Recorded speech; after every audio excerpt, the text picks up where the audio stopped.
हम भारत के सब लोगों का डीएनए, सब लोगों का निरपवाह डीएनए समान है। आरएसएस अगर मानती है कि मुसलमानों का लिंचिंग हो रहा है तो क्यों हो रहा है? करने वालों का क्या ताल्लुक हिंदुत्व की आइडियोलॉजी से है या नहीं?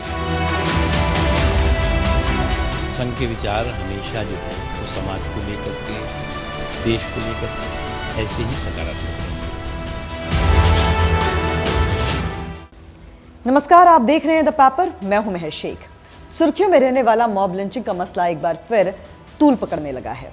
3 साल बाद एक बार फिर राष्ट्रीय स्वयंसेवक संघ के प्रमुख मोहन भागवत ने कुछ ऐसा कह दिया जिससे सभी लोग गर्मा गए और मसले पर बयानबाजी भी शुरू हो गई। दरअसल रविवार को एक कार्यक्रम में राष्ट्रीय स्वयंसेवक संघ के प्रमुख मोहन भागवत ने मुसलमानों के मसले पर एक बयान दिया, जिसके बाद एक नई बहस छिड़ गई है। मोहन भागवत के बयान पर तमाम राजनीतिक दलों की ओर से टिप्पणी की जा रही है। दरअसल मॉब लिंचिंग का मसला पिछले कई सालों से बहस का विषय बना हुआ है। ऐसे में आरएसएस प्रमुख मोहन भागवत ने रविवार को इस मसले पर एक कार्यक्रम में खुलकर बात की और कहा कि यदि कोई हिंदू कहता है कि मुसलमान यहाँ नहीं रह सकता तो वो हिंदू नहीं है। साथ ही लिंचिंग विवाद पर भी उन्होंने बात की और कहा कि गाय एक पवित्र जानवर है, लेकिन जो लोग इसके नाम पर दूसरों को मार रहे हैं वो हिंदुत्व के खिलाफ हैं। ऐसे मामलों में कानून को अपना काम करना चाहिए।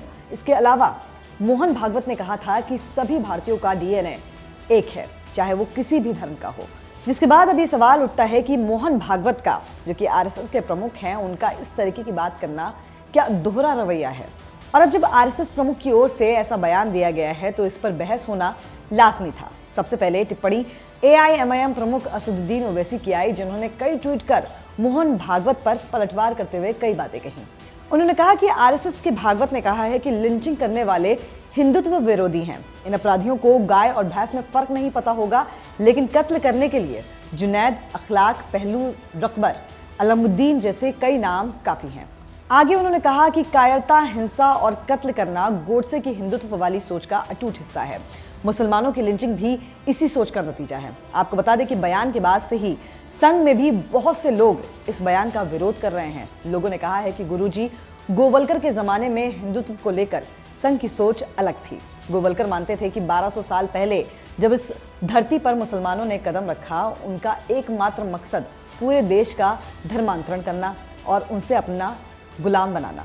अब मोहन भागवत के इन सभी बयानों के बाद एक बात तो साफ होती हुई नजर आ रही है कि मोहन भागवत संघ का इतिहास लिखे जाते वक्त ऐसे स्वयं संघ चालकों में से गिने जाएंगे जिन्होंने कोर्स करेक्शन की ओर काफी कोशिशें की। और ये बात सिर्फ 4 जुलाई को दिए गए बयान से जाहिर नहीं होती है, बल्कि 2018 में भी मोहन भागवत ने कुछ इसी तरह का बयान दिया था।